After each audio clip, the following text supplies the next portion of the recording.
Mambo vipi? Leo nataka nikuelekeze kitu. Kila mtu duniani Mungu amemweka kwa sababu, na kila mmoja amepewa karama yake. Kila mmoja amepewa kibali chake. Kila mmoja amepewa nafasi yake.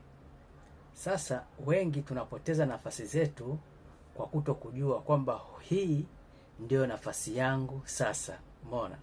Sasa kutokujua hii ndio nafasi yangu, ule muda unakuwa umepita kwenye ile nafasi ambayo umepatiwa.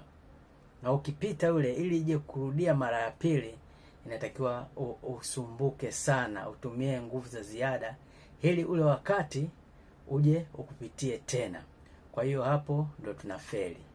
Kwa hiyo jitahidi kujua wakati wako sahihi, kwamba huu ndo wakati wangu Mungu sasa ameniletea. Inabidi ufanye juhudi ili ushinde kwa wakati wako, ili uweze kufanikiwa katika ile njia ya maisha. Kwa hiyo wengi tumefeli kwa kutokujua ule wakati wetu sahihi. Lakini usikate tamaa, kwa sababu ile nafasi huwa inajirudia kwa kuiomba kwa nguvu zote.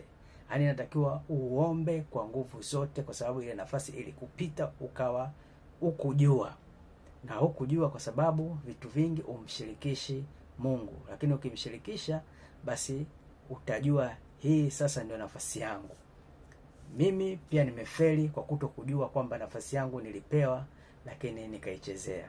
Lakini sikukata tamaa, kwa sababu ninamuita Mungu kila siku, na hatimaye naamini kwa uwezo, kwa sababu alisema tukimtafuta anaonekana, tukimuita ataitika, na atakuja, atakuonyesha mambo makuu usio yajua. Kwa hiyo wakati wangu naamini upo, na wakati wako amini upo, na utatoboa tu, asikwambie mtu. Bye bye, kwa elimu.